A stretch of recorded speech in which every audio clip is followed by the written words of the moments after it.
então eu estou fazendo sugestão para o Marcos. Está gravando?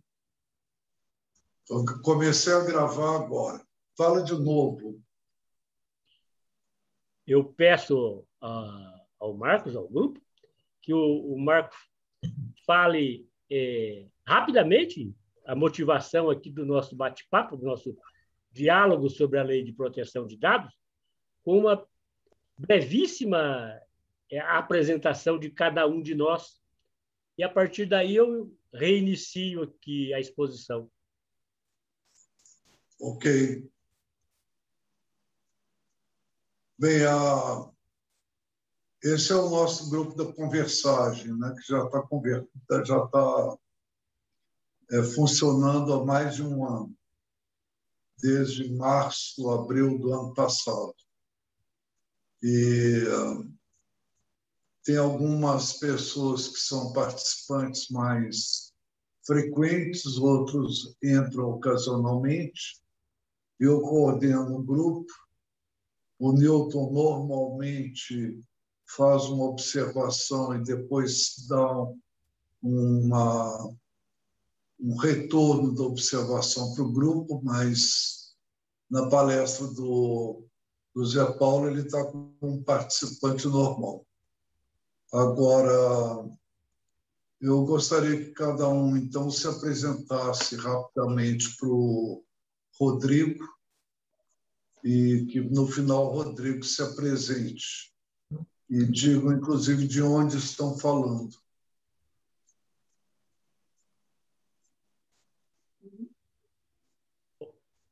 Bom, eu posso dar o pontapé inicial aqui.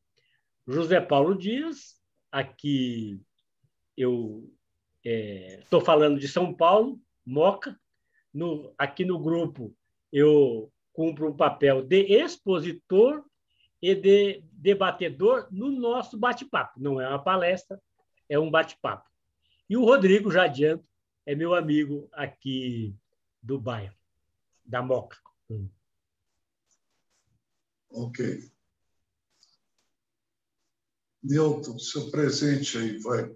Na sequência, meu nome é Newton, eu estou em São Paulo, capital, sou psicólogo, participo do grupo Conversagem, que o Marco Aurélio falou, né?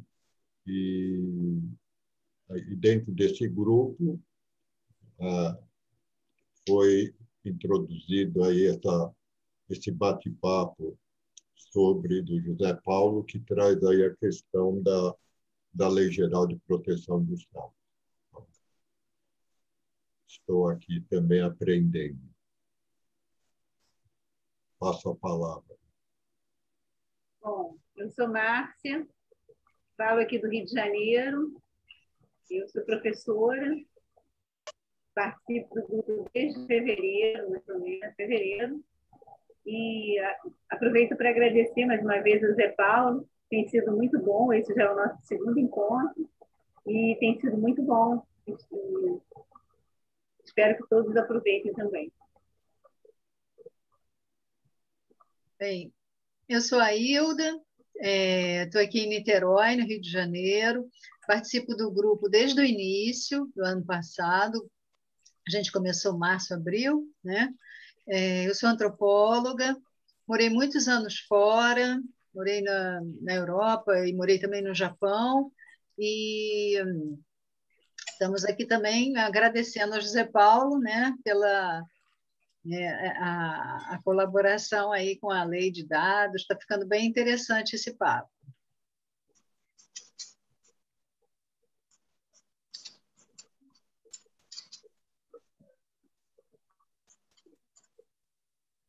Eu sou Ana Maria, sou de Jarinu atualmente, sou psicóloga e eu estou acompanhando esse papo e estou achando muito interessante. Inclusive, queria te falar que o texto, como você nos colocou, torna muito mais fácil a compreensão, viu, José Paulo? Está sendo muito interessante. Que bom. Eu acho que eu não disse o que minha profissão. Eu sou professora. Sou pedagoga, professora. Muito legal. E agora é o Rodrigo, né? Eu? Então, antes de mais nada, queria agradecer ao Zé Paulo aí pela gentileza e também, acho que ao Marcos, né, que é o coordenador aí, por ter permitido a minha participação hoje. Eu tenho interesse pessoal e profissional. Eu trabalho com tecnologia, trabalho com redes móveis, trabalho com 5G, sou amigo do Zé Paulo e andei fazendo algumas perguntas para ele, ele me encaminhou o material, achei muito interessante e pedi essa gentileza de participar hoje como ouvinte, né, para estar ouvindo essa segunda parte da palestra. Obrigado mais uma vez a todos. Valeu, Rodrigo. Espero que você volte mais vezes. É isso Nós aí. funcionamos de segunda a sexta-feira, exceto feriados, nesse horário sempre. Muito obrigado pelo convite. Bom, eu renovo a ideia que realmente faz bem aqui para o nosso encontro, essa ideia do bate-papo, né, do diálogo, que nos movimenta e permite que a gente troque ideias. No nosso encontro passado, eu apresentei uma contextualização da Lei de Proteção de Dados a partir da concepção de que vivemos a era digital. E elenquei vários exemplos demonstrativos dessa era digital. E que aqui no texto, né? Agora o texto não está compartilhado, né, Marcos? Não. Agora, se você pudesse compartilhar? Quando você quiser, você compartilha. Bom, então vamos lá. Eu vou compartilhar aqui o texto, então. E compartilhar. Aí está compartilhado, né? Tá. Perfeito. Então, essa parte inicial do texto corresponde ao nosso encontro da semana passada. Por isso que eu vou aqui passar essas telas, que são as telas correspondentes à exposição da semana passada. Nós paramos na semana passada no diálogo sobre o artigo 1º da lei, que traz a motivação, o objetivo da Lei Geral de Proteção de Dados.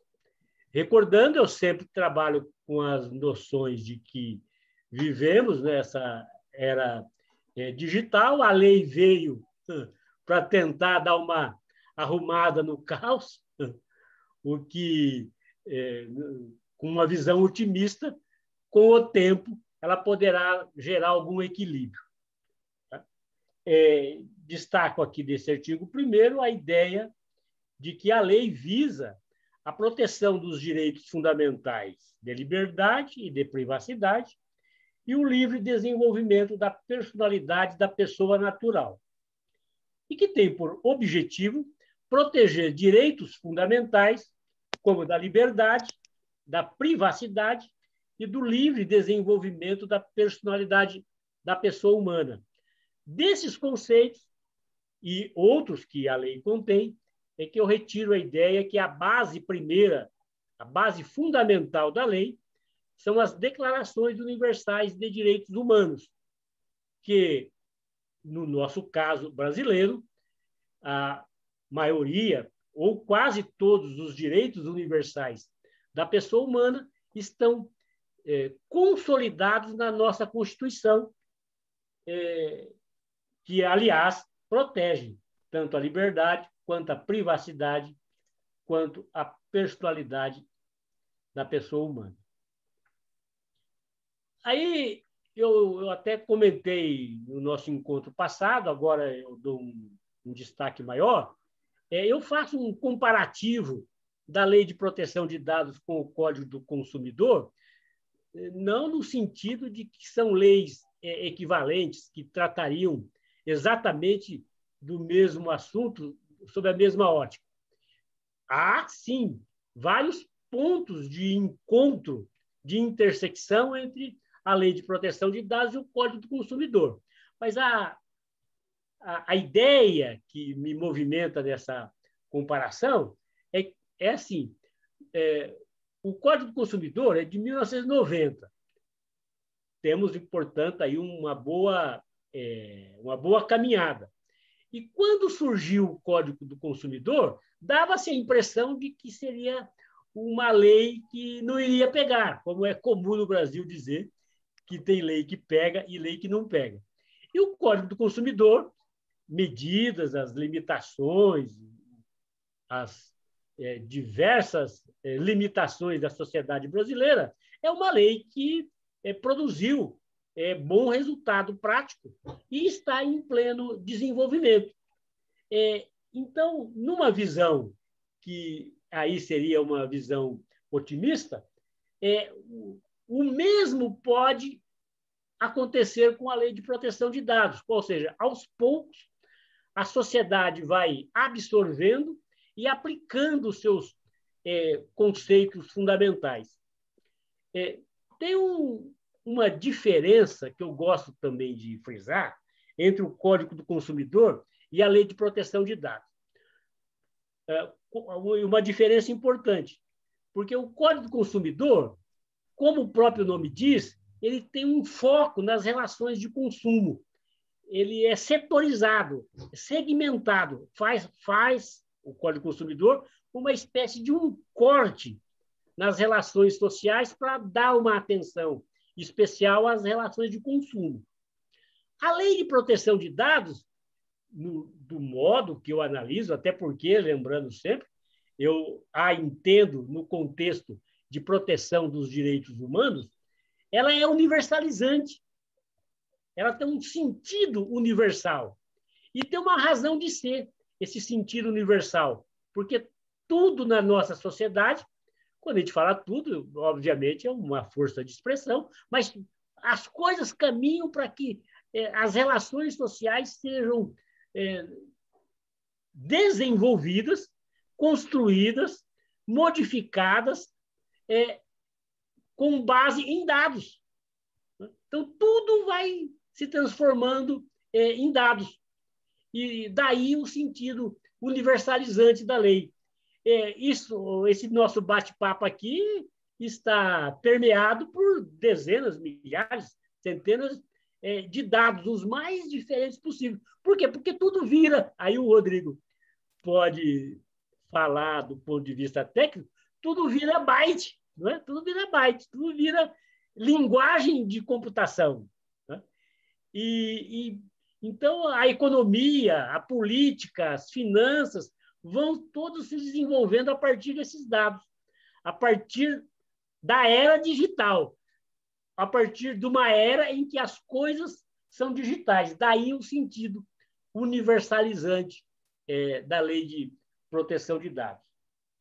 Tem também uma diferença na relação com o Código do Consumidor, porque o Código do Consumidor ele protege tanto a pessoa física, que a Lei de Proteção de Dados usa o nome técnico de pessoa natural, quanto pessoa jurídica. Então, o Código do Consumidor. A Lei de Proteção de Dados tem por objetivo a proteção dos dados da pessoa física, ou seja, da pessoa natural. Ela não visa, a Lei de Proteção de Dados, a proteção da pessoa jurídica. A pessoa jurídica tem proteção dos seus dados internos, das suas informações, dos seus documentos, mas por outro grupo de leis, não pela Lei de Proteção de Dados, que a Lei de Proteção de Dados visa a proteção dos dados pessoais, individuais. E outra conexão do Código do Consumidor com a Lei de Proteção de Dados é que o direito do consumidor também é utilizado para a proteção dos dados. Há uma comunhão, há uma ligação entre a Lei de Proteção de Dados e o Código do Consumidor. O parágrafo 8º, por exemplo, o parágrafo 8º do artigo 18 da Lei de Proteção de Dados, por exemplo, estabelece que o titular dos dados pessoais, que somos cada um de nós, poderá exercer os seus direitos perante os órgãos de defesa do consumidor. Então, é um dos mecanismos que a lei utilizou para dar a eficácia, para dar praticidade à própria lei. Então, porque até criar toda uma estrutura mais específica da proteção de dados, demora um longo tempo, enquanto já existe na estrutura social um sistema de proteção do consumidor. Então, esse sistema pode ser utilizado para a proteção dos dados. Se alguém quiser fazer algum comentário, alguma coisa?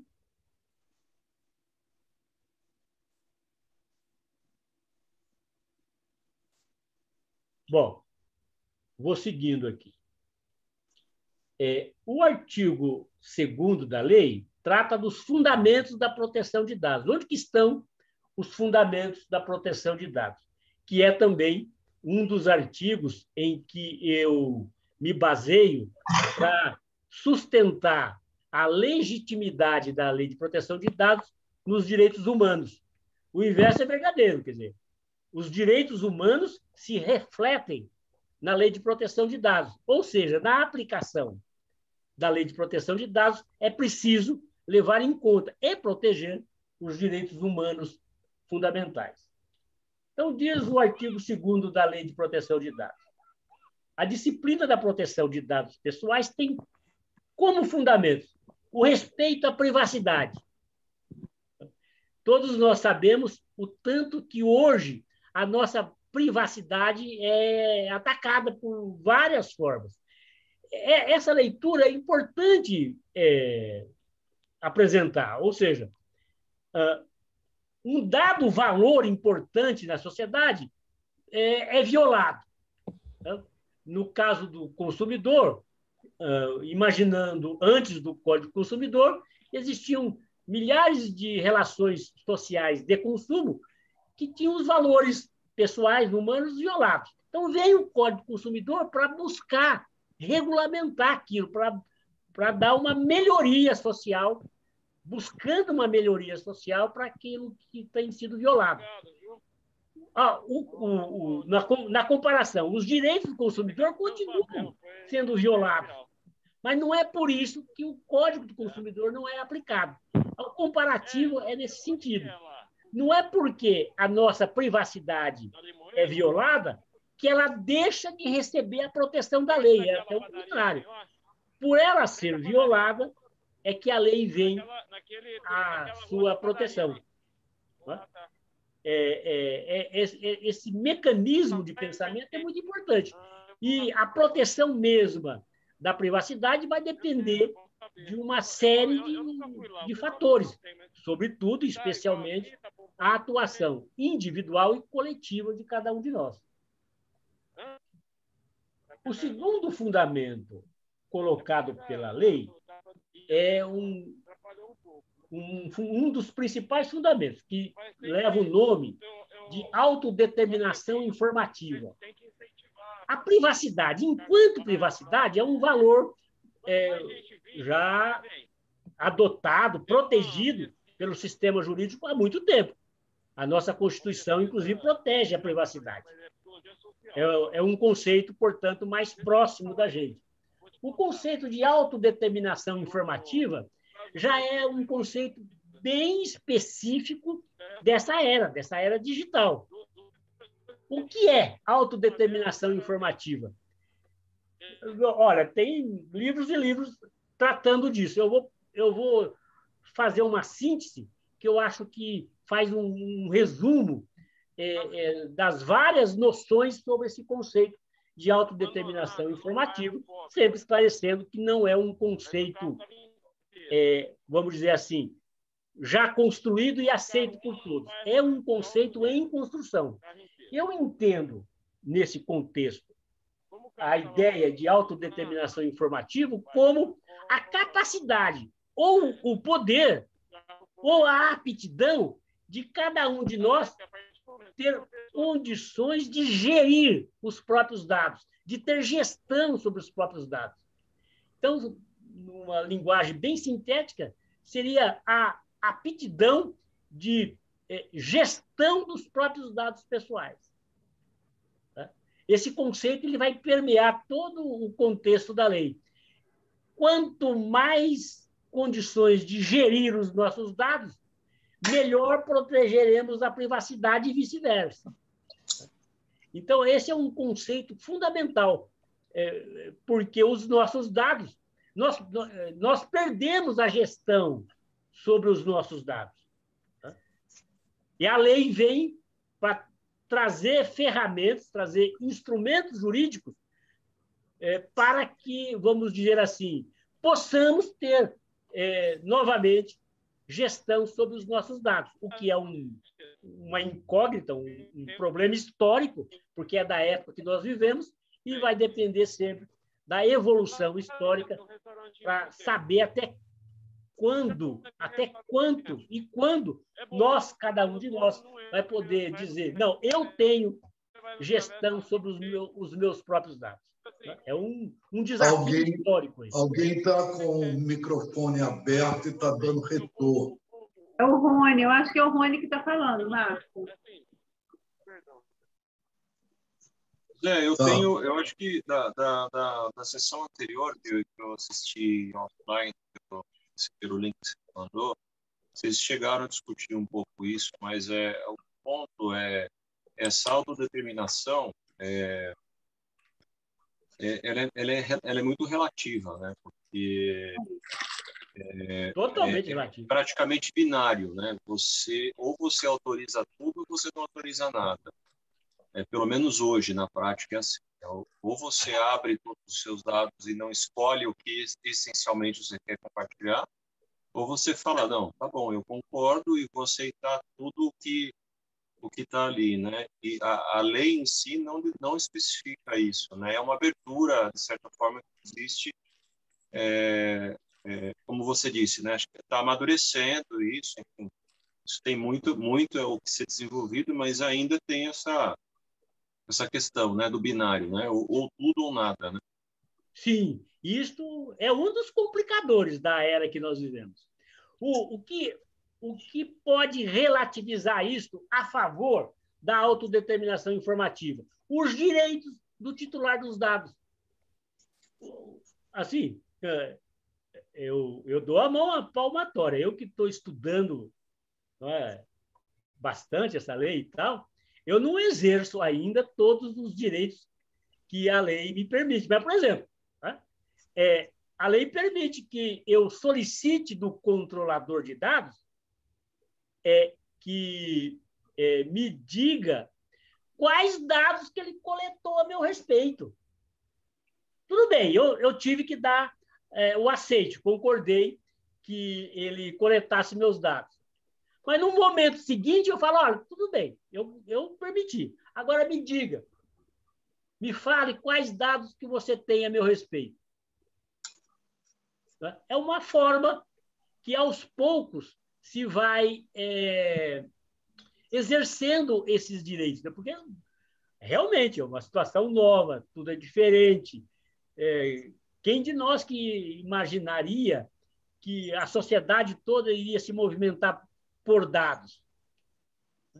Então, um dos tópicos, não sei se vamos alcançar hoje, mas um dos tópicos é justamente esse ponto, o debate sobre os direitos do titular de dados.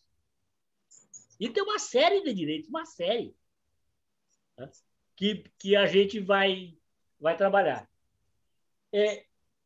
Então, fundamenta, por favor, esse assunto, alguém quer falar? Porque aqui é bate-papo, vocês não falam, eu vou falando. Quem quiser falar, é só É só falar. Queria colocar uma observação, acho que vai na linha que você está falando, que você fala da autodeterminação, essa capacidade de gerir os próprios dados, né? Agora, me parece que a gente, eu particularmente, precisaria até me habilitar, né, na gerência desses dados. Quer dizer, eu teria que me habilitar para ser capaz, para ter essa capacidade. É verdade. Né? E acho que aí que é um problema, né? Que passa por isso um pouco que você falou. Quais são os dados que estão disponíveis? Pois né? é. Quando é que eu vou descobrir isso depois que eu já tiver sido invadido, né? Alguma coisa assim. Então, acho que tem que ter acho que eu sinto necessidade de desenvolver uma habilidade para poder adquirir essa capacidade. Não tenho dúvida disso, Newton. José. Aliás, Newton, o que você está falando é que me movimentou para perceber o seguinte: olha, eu não tenho saída, a não ser estudar esse troço. Por quê? Na minha área profissional, tudo vai se transformando em tecnologia da informação, em dados, em movimentação por intermédio de sistemas eletrônicos. Cada vez mais, o processo judicial virou eletrônico. Então, eu não tive saída. E quando eu comecei a estudar, eu falei, opa, a coisa aqui vai longe. E aí eu comecei... Uma pergunta? Claro. É o seguinte, eu sou Vera, né? Não sei se a gente já se conheceu na outra live, na anterior, né? Penúltima. Ô, Vera, eu lembro de você, sim. Até lá do grupo operativo.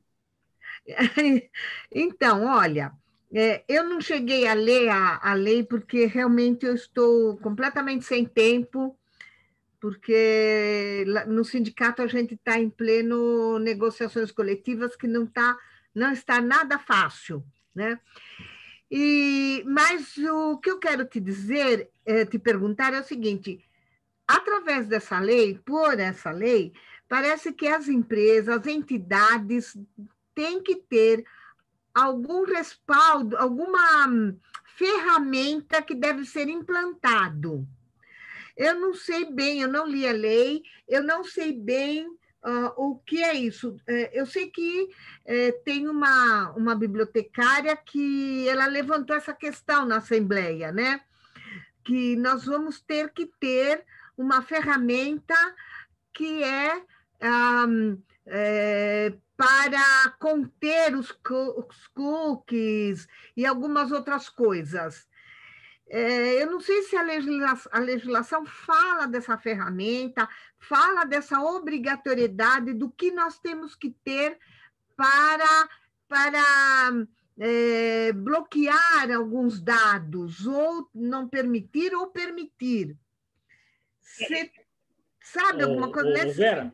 Vera, José Paulo, só para complementar isso que a Vera falou, que acho que é minha dúvida também, vai um pouquinho assim nessa linha do que a Vera disse, que é quem é esse interlocutor com quem eu tenho que dialogar, perguntar, estabelecer essa conversa de pedir esses dados.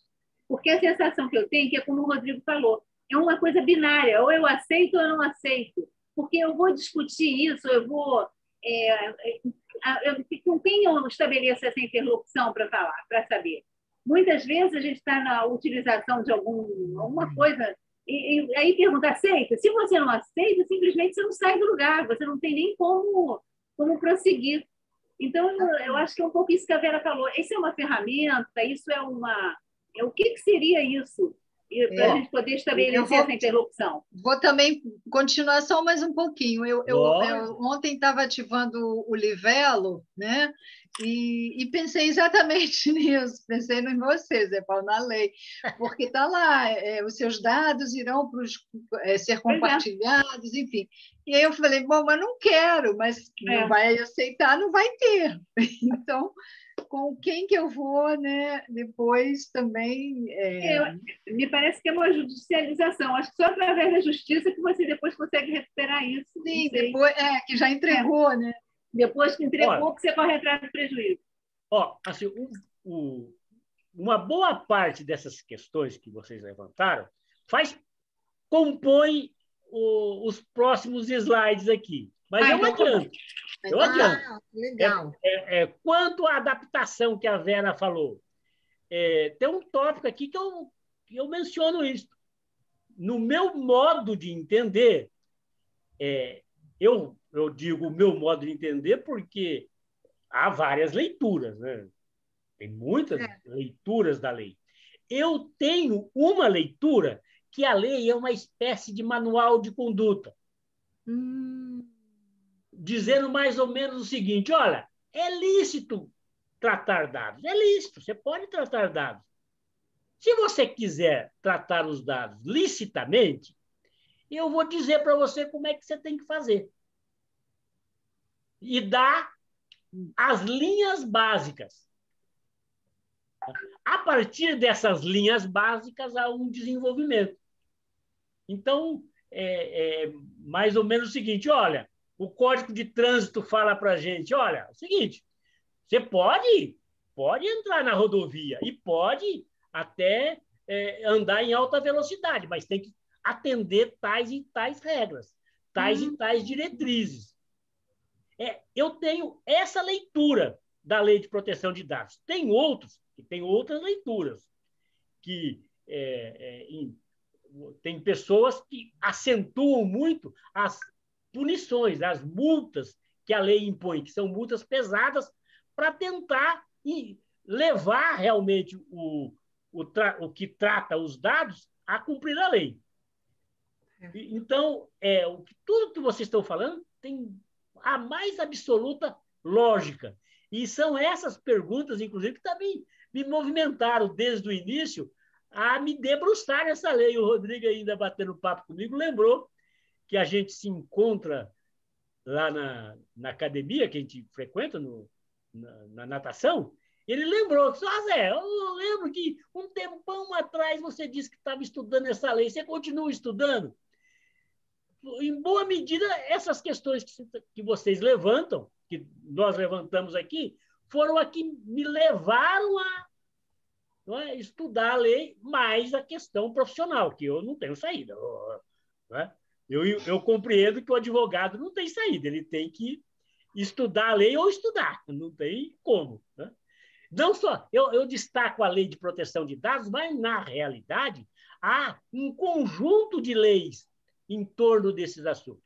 Tem várias leis. Eu não vou falar aqui neste momento, poderei falar no momento seguinte, para não tirar o foco, mas tem várias leis. Então, uma parte do que a Vera e a Márcia falaram de adaptação, é preciso, sim, ter uma adaptação. Cada empresa, cada sindicato, cada associação, grande ou pequena, que trata de dados, que cuida de dados, tem que se adaptar à lei. Como hoje tudo se movimenta por dados, a pizzaria aqui do meu amigo, que fica aqui na frente da minha casa, se movimenta com dados. Uma associação a que eu dou assessoria, uma associação de trabalhadores, se movimenta por dados. E assim, por aí afora. O meu escritório se movimenta por dados. Então, tem sim que fazer uma adaptação, necessariamente. Não tem saída. Até porque, quanto melhor adaptado você tiver com esta lei, e, em consequência, com a era digital, melhor você vai estar na relação com o seu associado, com o seu cliente, com o seu parceiro. Tá? Há uma relação umbilical aí. O meu escritório cuidar bem dos dados da minha clientela significa possibilitar que eu continue o desenvolvimento da minha atividade profissional e assim por diante. E aqui eu aproveito, então nós vamos voltar a esses assuntos todos, viu? Inclusive com relação aos direitos do titular de dados, que ameniza um pouco. e que começa a nos habilitar para o exercício desses direitos. E o que o Newton falou é isso, é exatamente isso. É coisa, Newton, que você falou que eu estou, não é, no dia a dia buscando fazer, me habilitando para tratar desses assuntos. Né? E aí eu aproveito nesse contexto para dizer algo que é importante, que muitas vezes é esquecido, que também fundamenta a legislação de proteção de dados o desenvolvimento econômico e tecnológico e a inovação. A lei não coloca como situação conflitante a proteção dos dados e o desenvolvimento tecnológico e inovação.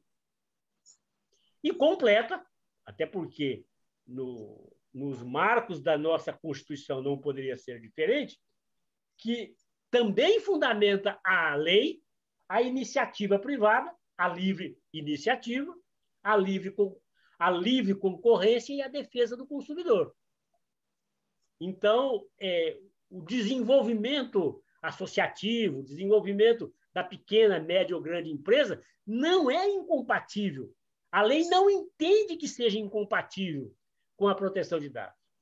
Isso eu compreendo que é muito importante, porque, ao mesmo tempo que se reforça, e eu acho que tem que reforçar, essa base de direitos humanos, você tem que considerar que o desenvolvimento tecnológico não pode ser obstáculo, muito menos a inovação. O que é preciso é a conjugação, o desenvolvimento tecnológico com uma base humanista. É um pouco utópico isso? Não sei, mas é o que depreende, no meu jeito de ver, claramente da lei, que o desenvolvimento tecnológico tem que ter essa base humanista fundamental. Aqui, aliás, Zé, só um ponto em relação a isso. Não existe uma leitura inversa disso também, da lei não ser um fator limitante para o desenvolvimento tecnológico, porque você olhou pelo lado do desenvolvimento não afetar os direitos, enfim, das pessoas e da privacidade, mas também tem o lado inverso, né? Tem. Você, de repente, tem o risco de ter uma lei, de ter um nível de exigência tal que bloqueia desenvolver uma determinada tecnologia ou, sei lá, um avanço tecnológico. Né? Rodrigo, tem muita coerência as suas observações. É que o direito é um bicho esquisito. Né? E até por isso que é muito interessante. Muitas vezes ele vê as coisas num outro viés. Quando você tem o pensamento que eu desenvolvo é o seguinte: se a lei vem e diz, olha, o meu fundamento básico são os direitos humanos, ponto. No outro lado diz, tem que haver desenvolvimento tecnológico, é como que já se verificasse o seguinte, que o desenvolvimento tecnológico, e como todos sabemos, atinge as relações humanas, atinge o núcleo do humanismo. Como atinge, a lei tem que vir e dialeticamente dizer o inverso.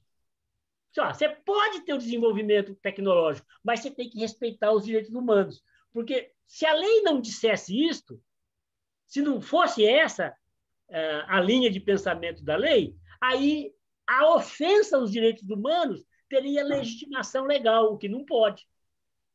Então, hoje, eu posso dizer que o desenvolvimento tecnológico que ofende os direitos humanos fundamentais não tem base legal, que é outro viés, outro fundamento que pode ser utilizado nessa autodeterminação informativa.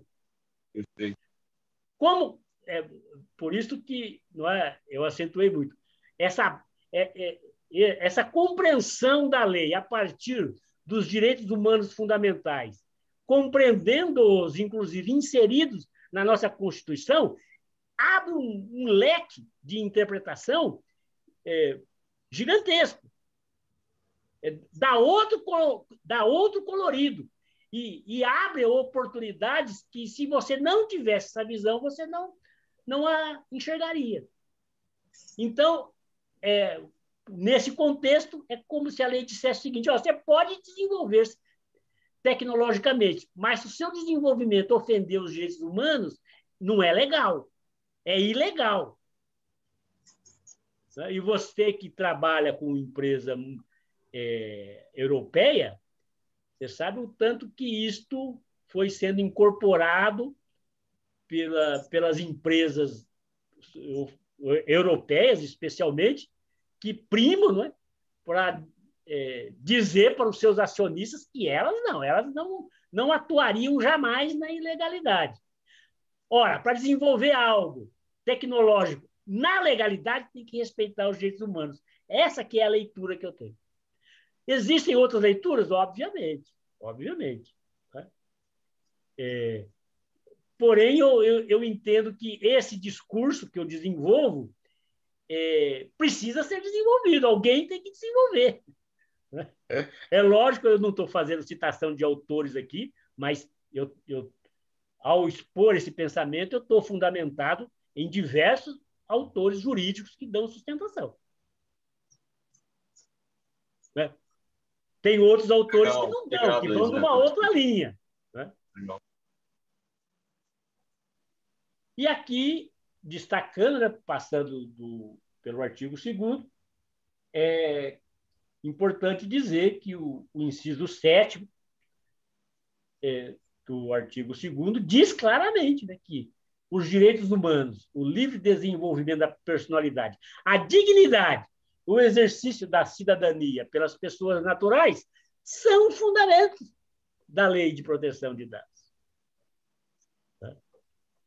Ou seja, esse inciso tem implicação direta com o inciso, acho que é 3º dali, que é a questão da liberdade de expressão, de comunicação. Sim, sem dúvida. Ou seja, pegar seus dados para informar para um órgão aquilo que você pensa, quem é você, onde você está, de onde está falando, tudo errado, né? Quer dizer, tudo ilegal.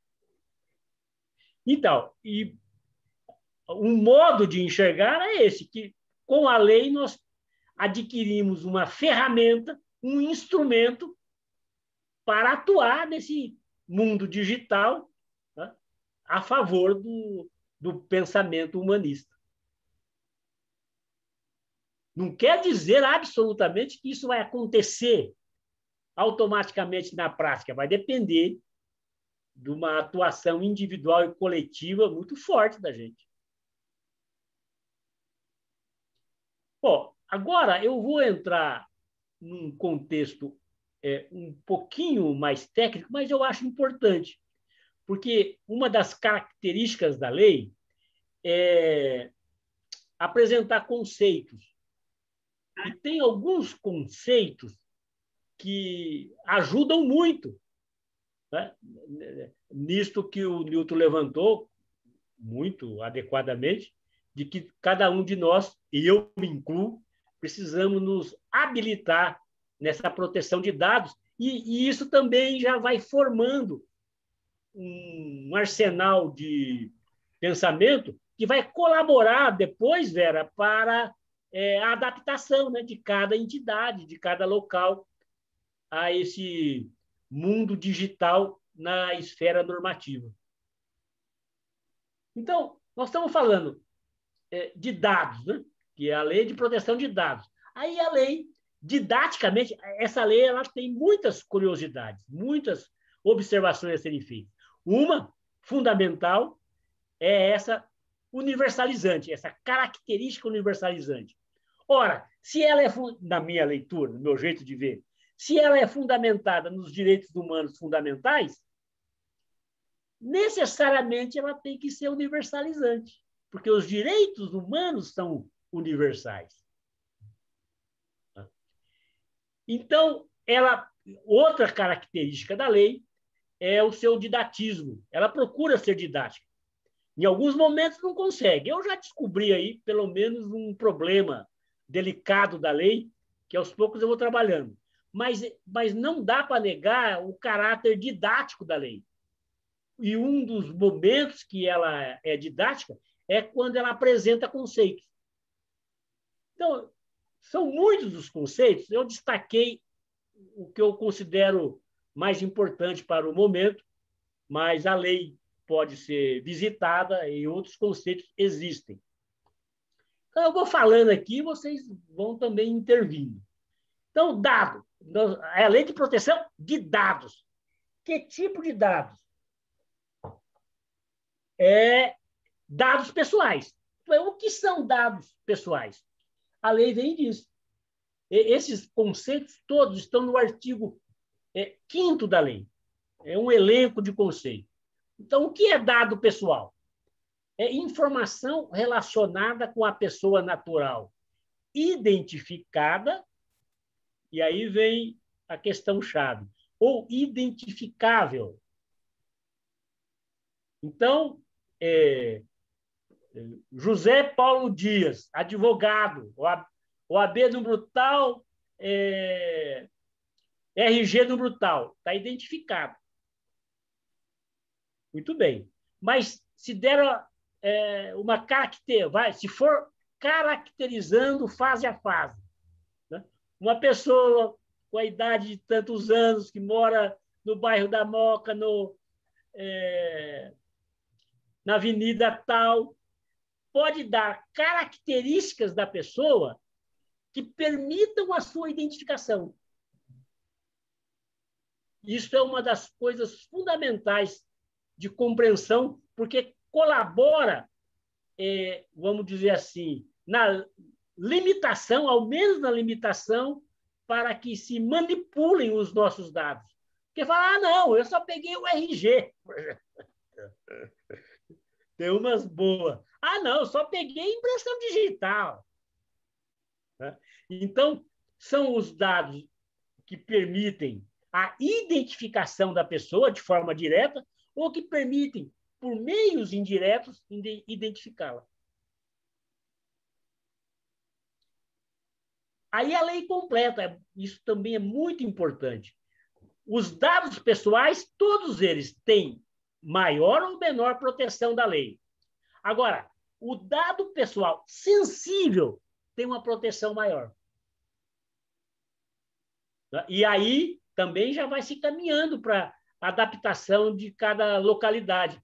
Uma pergunta que cada um de nós tem que fazer, né, é se, no caso que a Vera, a Márcia, a Hilda levantaram, de adaptação de ambientes de trabalho, de organizações sociais, uma pergunta essencial essa organização trabalha ou não com dado sensível? O que são dados sensíveis? Dado pessoal sobre origem racial ou étnica, convicção religiosa, olha, tudo coisas fundamentais do ponto de vista da teoria dos direitos humanos. Opinião política, filiação a sindicato ou a organização de caráter religioso, filosófico ou político, dado referente à saúde ou à vida sexual, dado genético ou biométrico, quando vinculado a uma pessoa natural. Então, esses dados, essa tipologia de dados, tem uma proteção aumentada. Tem um olhar especial sobre esses dados. Ou seja, Zé Paulo, uma empresa perguntar se você tomou a vacina da Covid, está errado. Quer dizer, está infringindo uma regra da sua vida, da sua saúde, referente à sua saúde? Olha, uma outra característica também muito interessante da lei, e nós ainda vamos comentar, reforçada pela ANPD, a Autoridade Nacional de Proteção de Dados, é que é preciso contextualizar. Todos os dados são precisos de contextualização. Para justificativa de você ter ou não, de poder utilizar ou não. É a abertura que a lei... Eu queria aproveitar essa questão que a Márcia trouxe, que ela fala assim, se a empresa perguntar se eu fui vacinada, isso é ilegal, eu acho que a questão é que a empresa não precisa mais perguntar, porque esse perfeito, é verdade. dado está disponibilizado, né? Esse que é o Mas problema. eu aproveito também a pergunta para dar um exemplo que aí se aplica claramente aqui esse contexto. Eu fui no consultório do meu médico, que me acompanha há mais de 20 anos, e aí as recepcionistas, que eu conheço há 1000 anos, falou: ô Zé, precisa agora atualizar aqui o nosso cadastro. Ah, tá bom, manda bala. Pergunta que eu respondo. Aí perguntou isso, perguntou aquilo, olhou para mim e falou assim: religião. Eu falei: religião?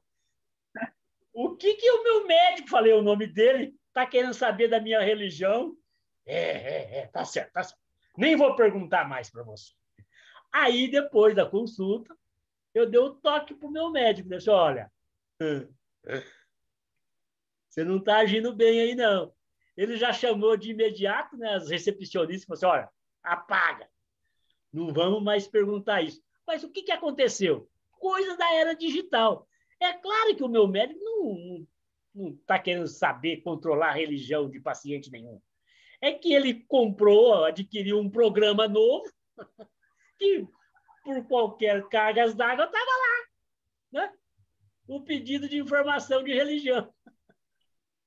E as funcionárias, né, estavam fazendo o trabalho delas. Então, essas coisas é que a gente, aos poucos, vai se inteirando. Eu destaco aqui uma coisa que... Zé, desculpa te interromper. Posso aproveitar esse teu exemplo? Mas a ideia é essa mesmo, vai interrompendo. Vocês não interrompem, eu vou falando. Uma coisa que me ocorreu. Nesse caso específico do teu exemplo, de quem seria o ônus aí? Seria do fornecedor do aplicativo ou do sistema que implementou o sistema que solicite a religião, ou o consultório que está solicitando? Porque tem muitos casos que é exatamente isso. Quer dizer, a empresa compra o sistema, ou é um sistema baseado na web, na cloud, né, hoje em dia, e o sistema solicita ali, o sistema que foi implementado de forma errada. E da onde fica? A culpa é da empresa? A empresa tem a responsabilidade? Ou é compartilhada? Como funciona isso? O primeiro é o seguinte: no meu caso, vou dar o meu exemplo, porque aí fica mais fácil de dialogar. É claro que, se eu tivesse me sentido prejudicado, quem teria que responder seria a clínica, né? A clínica do meu médico. Que ele é que está tratando os meus dados. Eventualmente, ele poderia, fazendo uso do direito do consumidor, no momento seguinte, reclamar de que ele forneceu um produto com defeito. Não, com defeito, ou então acreditando na ingenuidade dele, porque não dá para você achar que você hoje também vai consumir uma coisa que você não sabe o que está consumindo. Então, você não responsabiliza mais. Mas Vera, que é muito tênue essa fronteira, na minha opinião. Porque esse exemplo do Zé, ele foi muito radical. É a religião da pessoa, mas às vezes, dado o pessoal, que foi a hora que ele estava falando da classificação, lá da conceitualização, às vezes o sistema está solicitando alguma informação que a gente mesmo, como o Zé comentou, né, a gente está estudando, está começando a entender a lei, mas a gente mesmo não sabe. Será que eu posso perguntar isso? Será que eu não posso? Então, eu acho que essa tem que questão... perguntar para que você está perguntando aquilo também. Você quer saber isso para quê? Que é a contextualização que o Zé falou, mas, de repente, se você é um consultório médico, você perguntar da religião, é evidente que não está.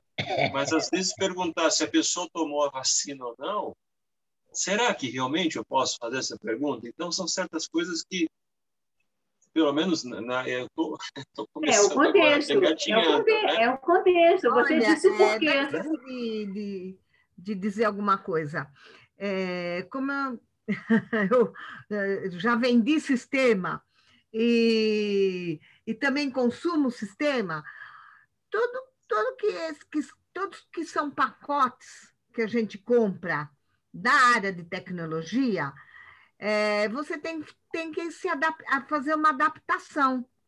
E provavelmente esse médico não teve esse cuidado de sentar com quem forneceu esse pacote de tecnologia e dizer, olha, essa ficha aqui não é assim que eu quero assim.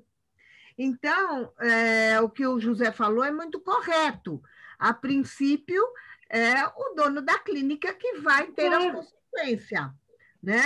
Agora, ele também tem parte da culpa, porque ele comprou um pacote pronto de tecnologia com cadastro pronto, né? É um cadastro que ele, provavelmente a empresa faz já com uma estatística, com pesquisa, de que aquele pacote, aquelas perguntas, né, são generalizadas.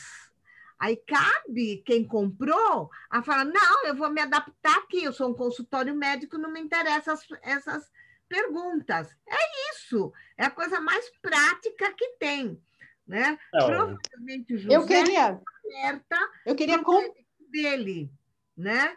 Porque o médico não percebeu que o pacote tinha algumas falhas, ou não sentou com o seu fornecedor para adaptar para o seu consultório. Eu acho isso. Eu queria deixar um pouco mais complexa essa discussão. Por exemplo, uma ginecologista que tivesse perguntado a religião,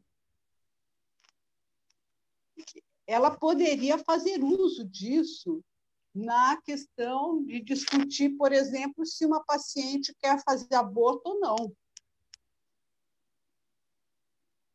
Eu diria que perguntar, você pode perguntar qualquer coisa, desde que você dê oportunidade ao usuário, ao respondente, de não responder. Uhum. Casos, por exemplo, das testemunhas de Jeová, elas não aceitam transfusão de sangue. Então, essa relação de como o médico vai usar os dados depois, né? Para quem que ele vai passar ou não, ou se isso fica lá no sistema. Mas é exatamente nesse sentido que eu acho difícil a gente traçar uma fronteira entre o que pode, o que não pode, o que é certo e o que é errado.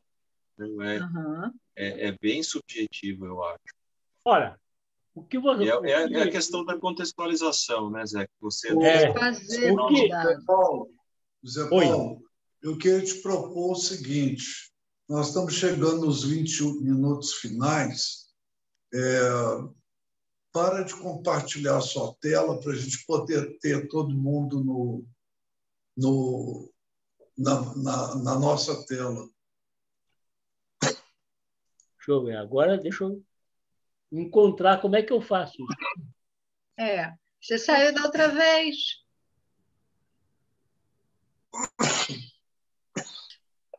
É lá em cima.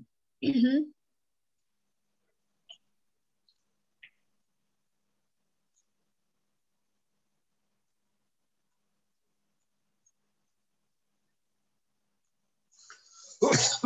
Enquanto o Zé tá fazendo isso, eu estava pensando aqui, eu juro para vocês, pessoal, eu entrei com a forte intenção de ser só ouvinte, mas é minha natureza fazer perguntas.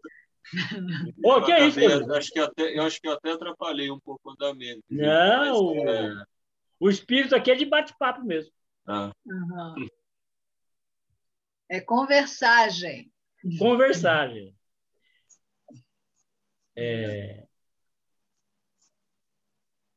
Bom, deixa eu falar mais um pouquinho. Assim, eu acentuo que o que vocês disseram tem toda a lógica, inclusive essa ideia da contextualização. e da finalidade do tratamento dos dados são duas das grandes chaves para se trabalhar com a lei. Porque ou as pessoas, em geral, aí na sociedade, não estão dando bola para a lei ou estão com muito medo. E é preciso encontrar um ponto de equilíbrio. E a contextualização mais a finalidade da utilização dos dados são dois dos pontos centrais. E também isso vai preparando, viu, Vera? A adaptação de cada local para a lei. Agora, José, só mais uma pergunta aqui. Uma perguntinha. É o seguinte, quando uma entidade viola os dados de uma pessoa ou vende alguma informação, ela é processada. Aí tem que processar. E essa lei dá respaldo para quando uma pessoa processa. Só te dando um exemplo. Bancos ligam para a gente, né? Qualquer banco aí liga, você deve receber, para falar do consignado. Como é que esse banco tem os meus dados para me ligar e falar do consignado, entendeu? Então, o INSS está fornecendo esse banco de dados para esse banco? Esse é um exemplo clássico, né, de venda de consignado, que a gente tem que começar a reagir. E a lei dá a base, sim, de proteção. E mais, tem um órgão, não é igual. Eu uso a comparação com o Código do Consumidor porque ajuda na compreensão. Nós não temos o PROCON para o consumidor, criou-se a ANPD para a proteção de dados, ou seja, é possível fazer a reclamação administrativa. O Banco Central está implementando agora o compartilhamento de dados dos usuários de banco entre todos eles. Né? Estavam defendendo isso na televisão no outro dia. Não, como você vai ter as melhores oportunidades se as pessoas não sabem como é? Aí começa em termos de ser um benefício. Está dentro desse contexto nosso aqui. Todos nós temos que, não é, nos adaptar a essa nova era. É uma nova era. Uma nova era. Né? Compartilhar dados de banco. Eu ouvi a propaganda, vi no jornal, eu pensei, meu Deus do céu, o que vai ter de problema? Nesse caso do banco, se você, a hora que for fazer uma contratação de um empréstimo ou de um financiamento imobiliário, ou foi abrir a conta, você assinou um termo lá, você não leu, vamos supor, a culpa é tua, você assinou um termo lá, seja eletronicamente ou não, você assinou autorizando. E depois ele expõe esse dado para alguém, ou vende, seja lá o que for, eu ainda tenho ação, o meu direito preservado pela lei para entrar com uma ação, ou eu assinei, autorizei? Não. Isso é que é aquela questão do binário que eu falei antes. Né? Isso. Nós vamos ver isso. Muita coisa que a gente autoriza hoje em dia que a gente sabe que está autorizando. Né? Isso. Na continuidade do nosso papo, quando a gente focar aqui, uma das próximas telas. Os direitos do... a tela seguinte, eu estou em Conceitos Fundamentais 1. Depois, a tela seguinte é Conceitos Fundamentais 2. Aí, a outra tela são os principais direitos do titular. A gente vai ver aqui que o titular pode revogar o consentimento antes fornecido. É um dos direitos do titular que muda, do ponto de vista jurídico, é uma ruptura profunda com o sistema clássico. Porque o sistema clássico de direito, que todos nós somos acostumados, você assinou, acabou. Você consentiu, acabou. Aqui não. É outra pegada, é outra jogada. Você tem o absoluto direito de revogar o consentimento que antes você deu. E mais, se durante o consentimento o controlador dos dados o usou indevidamente, também não vale. É inválido. Então... Do ponto de vista prático, você vai ter um problema, porque você revoga, mas até eles... Por exemplo, você autorizou o compartilhamento dos seus dados bancários. Aí você tira esse compartilhamento, você tira a sua autorização. Quem é que te disse que os bancos vão apagar o seu dado dos bancos de dados de cada um deles? Não, Marco. O Rodrigo pode falar disso. Tá? Aí é a prática. Né? Nós vamos ter... São milhares de problemas práticos como este. Aquela velha questão de que o sistema não permite. Né? Então, nós vamos... Tem um antídoto para isto que nós vamos mostrar aqui, que é uma norma que permite lidar melhor com essas decisões automatizadas. Inclusive, na minha leitura, com a inteligência artificial. Então, como é uma grande lorota do ponto de vista da informação, porque nunca é inteligência. Tá? Da burrice artificial. Não existe esse negócio de inteligência artificial. É bobagem. Não, o negócio... Não, é complicadíssimo. Não. A inteligência ou burrice artificial, porque está entrando em todos os campos, incluindo o judiciário. É verdade. Não, mas, Marcos, você se surpreenderia com o nível de conclusões que os sistemas conseguem tirar hoje em dia com base nas dados que da gente. Eu conheço bem isso, mas o que eu estou discutindo é o conceito de inteligência. Tá? Quer dizer, inteligência não existe, inteligência artificial. Sim, conceitual, não entendi. Conceitualmente falando. Sim. Bom, então, aproveitando esses... Ô, Marco, por favor, eu posso ir falando? Quer fazer uma síntese? Nós estamos praticamente nos nossos 10 minutos finais. O que eu propunha é que as pessoas falassem um pouco sobre o que foi importante nessa sua palestra hoje e trocassem também entre si algumas ideias. O que você acha? Estou de acordo. Quem começa? Bom, eu vou começar. Olha, José, é muito importante, viu? Parabéns aí pela sua explanação. E eu preciso estar super atenta, porque eu lido com uma entidade sindical e tudo é muito perigoso, tanto em receber dados quanto fornecer dados, né? E a gente vive com essa situação de dados, porque é uma entidade jurídica, né? Que trata de pessoas. Então, para mim é super importante e eu vou questionar futuramente, vou ser um pouco mais, justamente pela minha falta de tempo de estudar essa área que também envolve a minha própria área, não só da área de entidade sindical, mas também da área de dados de biblioteca.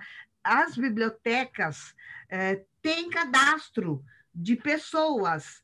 Então, também é outro lado que eu preciso conhecer. E tem um outro aspecto, né, Vera? Porque banco de dados não é só banco de dados digital. Banco de dados também é arquivo em papel. E, sem dúvida. Sem dúvida. Está aí os 100 anos de sigilo. Né? Está aí os 100 anos de sigilo. Entendeu? Então, não, o de papel E agora, né, se transformando tudo em digitalização que está se passando, e essa digitalização ela é disseminada e tem que ter critérios para disseminar qualquer tipo de informação. Então, essa lei veio mesmo no Brasil, eu não sei como está no mundo, viu, José? Esse é um questionamento também. Como que está em outros países? A nossa lei é de inspiração europeia. Ah, é? É. A Lei Geral de Proteção de Dados europeia é considerada uma das mais avançadas do mundo. E a nossa lei é inspirada nela. Assim, isso é claro, que às vezes você acha que é inspirado, mas tem dificuldade para fazer o confronto direto. Essa não. Até a própria ANPD, que é a Autoridade Nacional de Proteção de Dados, já editou documentos reconhecendo isso. Eu não leio inglês, mas eu consegui baixar essa lei europeia na versão portuguesa e faço o comparativo. Então, ela é de inspiração europeia. Assim, até onde eu estudei, que eu consigo enxergar, foi uma boa adaptação. Como adaptação tem os seus problemas, sempre vai ter, mas foi uma boa adaptação. E com uma adaptação abrasileirada. Então, ela tem esse alicerce. Os Estados Unidos, como todos sabem, é diferente nesse aspecto jurídico, porém, há também avanços lá. Até porque lá que originou-se boa parte, né, da informática, a erosão da privacidade foi muito alta, também teve reações. Eu conheço um pouquinho mais essa legislação europeia. Nos Estados Unidos, eu já fiz várias leituras comparativas, até mesmo com a questão da inteligência artificial que a gente estava criticando. Tem uns problemas lá delicados de que, na aplicação da inteligência artificial num determinado local, certas pessoas de certas características étnicas eram mais visadas do que outras, o que deu um rebuliço na época lá com relação a eles e tal. Mas é isso. As duas principais vertentes do mundo são a legislação europeia e a posição dos Estados Unidos. E a nossa lei é de inspiração europeia. Olha só, eu vou ter que dar uma saidinha daqui a pouquinho. Eu só queria perguntar, essa lei em relação à europeia, ela vem da União Europeia? Da União Europeia. Ah, tá. Tá. Então é um combinado ali com eles, né? Todos. Estudou-se a legislação de lá e transportou-se para o Brasil. Tá. Bom.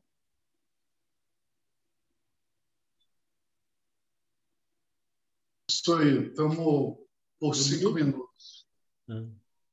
Cada um quer falar. Queria agradecer ao Zé Paulo, foi muito bom. Você não falou nada, Rony. Mais uma vez, para agradecer, foi muito bom e acho que é um objetivo mesmo, como o Nilton falou, a gente procurar as ferramentas, a gente se apropriar para poder fazer os nossos direitos, até entender como é que a gente pode exercer a nossa cidadania, porque eu acho que isso faz parte da nossa cidadania. Exatamente. Também queria agradecer bastante a Zé Paulo, inclusive essa situação que você falou no fim, que você pode permitir, mas depois você pode também revogar o consentimento. Né? Exatamente, achei bacana. Muito obrigada. Vai, Rony, fala aí alguma coisa. Inclusive, se apresenta aí para o Rodrigo, que você entrou depois. Olha, eu tenho que dar uma saída agora, porque eu tenho um problema agora para resolver, tá bom? Será imperdoável. Valeu, Hilda. Sim, muito obrigada, desculpa. Tchau. Tchau. Tchau.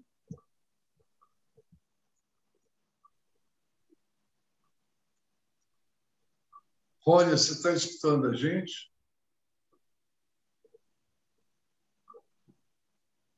Mas a gente não está escutando você.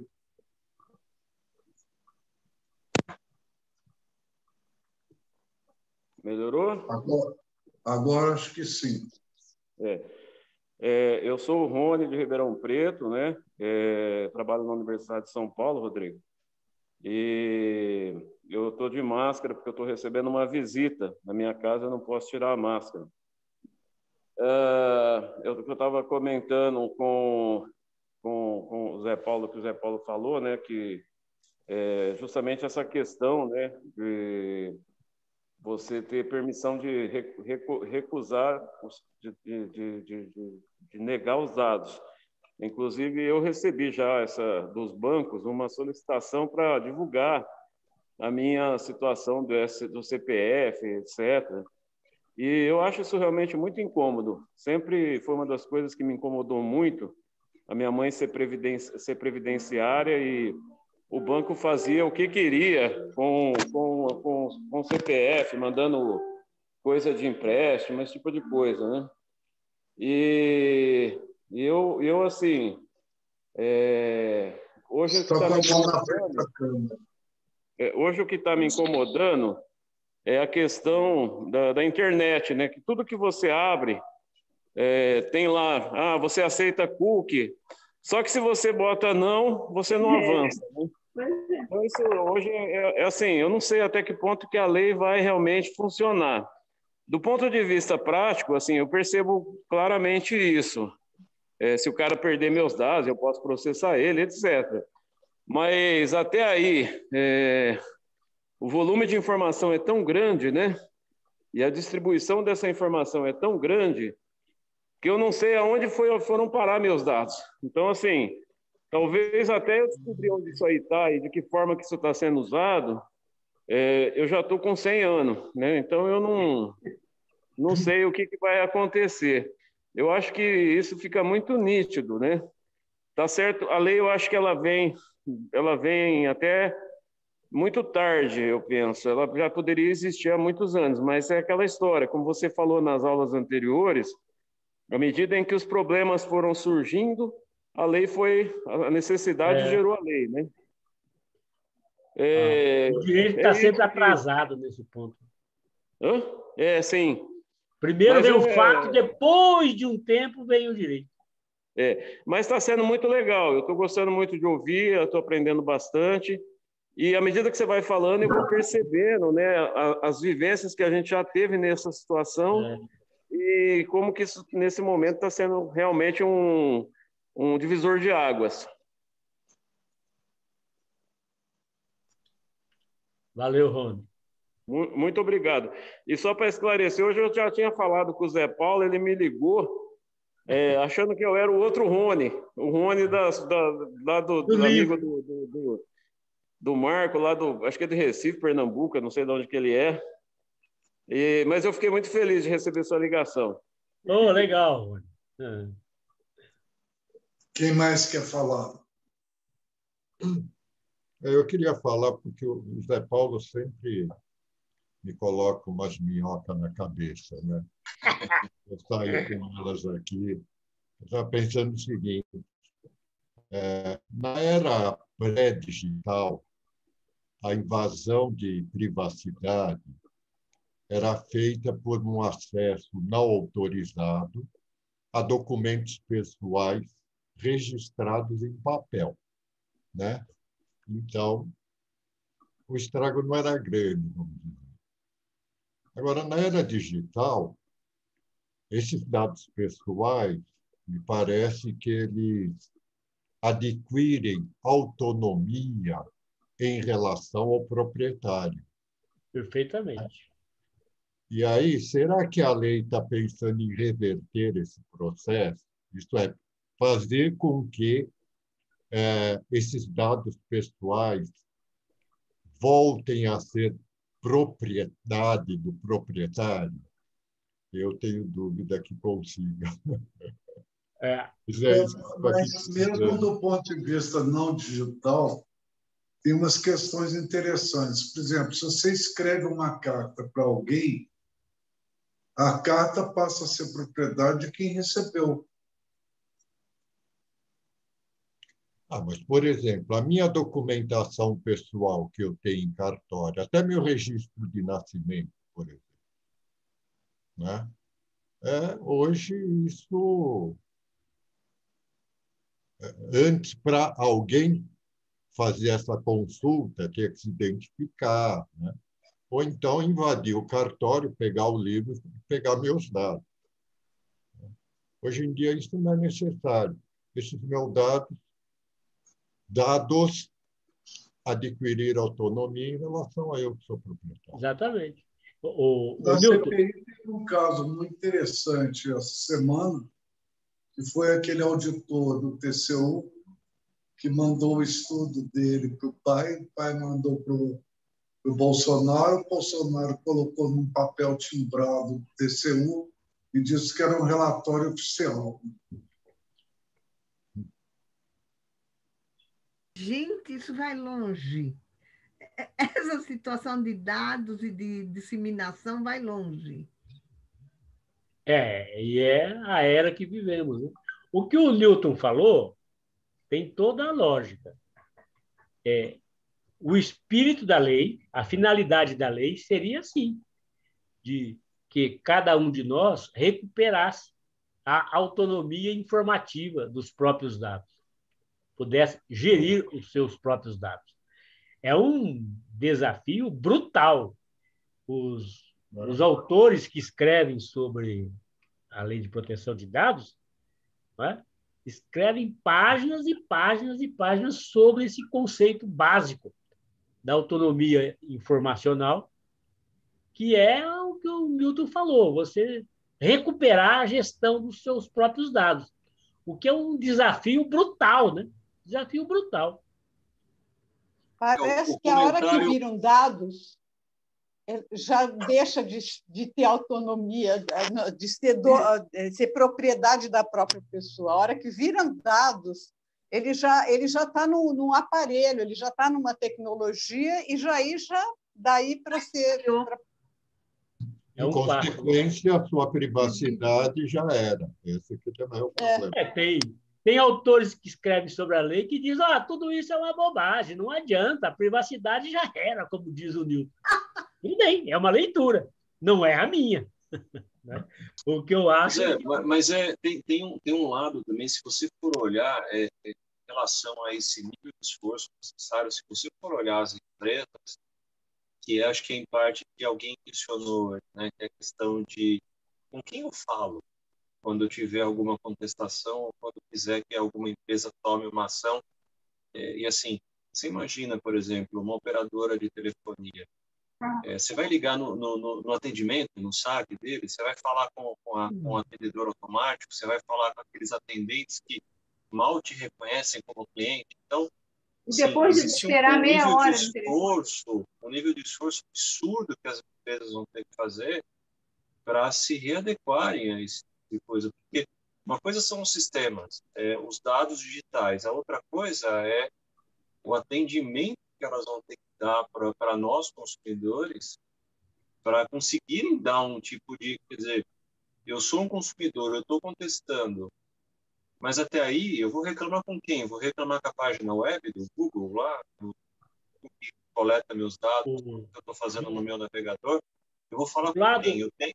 Eu não tenho um canal, eu não tenho nenhum endereço de e-mail para quem consiga me mandar uma reclamação. Então, eu acho que é muito difícil. Não é impossível, mas acho que vai requerer um nível de esforço e tempo muito grande.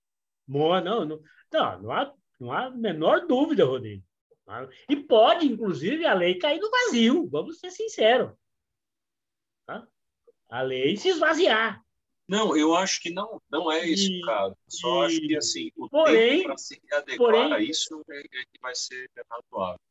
Porém, a atuação individual e coletiva nossa é que vai ser a diferença. Do ponto de vista mais prático, a lei já indicou 2 tipos de órgãos para dar eficácia para a lei. Na teoria jurídica, isto que estamos levantando é a questão da eficácia da norma. Então, para a norma ter eficácia, para ela valer na prática, é preciso ter instrumentos. Duas modalidades de instrumentos que a lei coloca são, primeiro, os órgãos do consumidor, que já existem, já funcionam, que você pode reclamar. Segundo, a ANPD, que é a Autoridade Nacional de Proteção de Dados, e que tem mecanismos internos, administrativos, não judiciais para tanto. E tem o judiciário, né? O judiciário tem se movimentado. Eu não tenho trazido aqui exemplos práticos, mas eu tenho dezenas de exemplos de atuação do judiciário. Gente, mas a antes gente do pode judiciário, terminar? Não, é que o assunto acabou me dando até enxaqueca, e aí eu estou querendo... Não, é uma coisa que a gente tem que ficar pensando o tempo todo, né? Eu estou com aquele brilho da enxaqueca e eu não estou conseguindo ficar mais, eu não consigo nem ficar olhando aqui a tela. Tá bom. Queria te agradecer de qualquer maneira. Hoje, então, podemos terminar por hoje? Não, eu também agradeço muito a todos, né? Todos pela acolhida, pelo bate-papo. Também me faz muito bem, já disse várias vezes que me faz muito bem também esse bate-papo aqui. Me é importante, é também um meio, um modo pessoal de adaptação a esse mundão digital que nós vivemos. Tchau, gente. Tchau, até amanhã. Obrigada, Zé Paulo. Obrigado a todos. Volte sempre. Abraço a todos. Tchau. Tchau. Tchau.